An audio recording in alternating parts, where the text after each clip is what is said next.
Söz Абдувахап Мамадрасулович сизде. Рахмат, Нурбек Караевич. Саламатсыздар, урматтуу депутаттар, урматтуу комитет жыйынынын катышуучулары. Сиздердин карооңуздарга инвестицияларды колдоо боюнча Кыргыз Республикасынын айрым мыйзам актыларына өзгөртүүлөр киргизүү тууралуу Кыргыз Республикасынын мыйзам долбоорун сунуштайбыз. Мыйзам долбоору өлкөнүн бардык аймактарын өнүктүрүүгө, өлкөбүзгө инвестиция тартууга жана жергиликтүү бийликтин компетенцияларын жогорулатууга багытталган. Анткени акыркы жылдары бизде ошол региондор өнүктүрүү жыл деп аталып атат, бирок ошолго мындай алгылыктуу бир кадамдар азыраак болуп атат. Ошол негизде ушул мыйзам долбоорун иштеп чыкканбыз. Бул мыйзам долбоору боюнча долбоорунда өкмөттө 2 жолу жыйын өткөрдүк.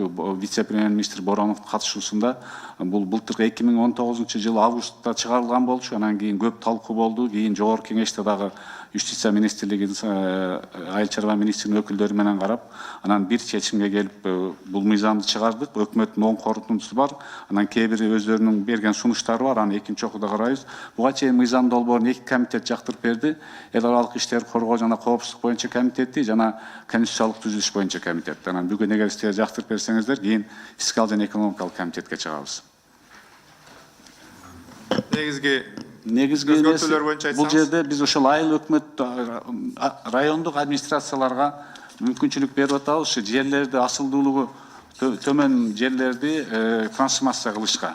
Ал үчүн айыл чарба жерлеринен тышкары асылдуулугу төмөн айыл чарба багытындагы жерлерди башка түрлөрүнө же жерлердин башка категорияларына турак жай курулушу үчүн жерлерди которуудан сырткарыга которууга уруксат берип атабыз. Жана запастагы жерлерди айыл чарба багытындагы жерлердин категориясына которууга уруксат берип атабыз. Ал эми өкмөт өзүнө болсо запастагы жерлерди айыл чарба багытындагы жерлердин категориясынан тышкары жерлердин башка категориясына которуу боюнча. Ошондой эле өкмөт буга чейин инвестициялык лот болсо, мисалы үчүн $50 миллион көп болгондо гана тикелей келишим түзө алат эле. Биз ошону $10 миллион түшүп атабыз. Эгер $10 миллион жогору инвестор келип туруп Кыргызстанга инвестиция кылам десе, өкмөт өзү ошону карап туруп изилдеп түз канат келишим түзгөнгө. Андан сырткары инвестициялык келишим боюнча биз мурун экономика министрлигинде эле ошол баягы инвестициялык виза берүү боюнча биз аны жеңилдетип, баягы АБЗИ деп коет, агентство по привлечению и защите инвестиций деген бизде неме түзүлгөн агентство, мына ошонун полномочиясын берип атат. Инвестициялык визаларды бериш боюнча, жеңилдетиш боюнча. Анан эми бул жерде негизги максат ошол региондордо жумуш орун түзүү. Анткени мына акыркы убакта мына кризис убагында көрүп атабыз, бизде толтур адамдар мына Дордойдун четинде жашаган бир үйдө биз көрүп келдик өткөндө. Биз 24-25 адам 5-6 комнатада жашайт экен, анан иш болсо үйүбүзгө кетет элек деген толтур адамдардын сунуштарын көрдүк. Анан бул жерде азыр мына бизде сыртта миллионго жакын биздин мигранттар жүрөт дейт. Алардын уже бутка тургандары келип өз айылына жардам берип, кичинекей бир ишкана куруп берип, 50-60 адам иштеген ишкана куруп берели деп өздөрү сунуш менен келсе дагы ошол нерсе баягы жер маселеси чечилбей калып кетип атат да. Адан сырткары бизге мына Чүй областынан ушу комитетке дагы суранды эле, 1-2 мамлекеттик эмес уюмдун өкүлдөрү катышып, биз да сүйлөп берели эле, бирок аппарат уруксат берген жок.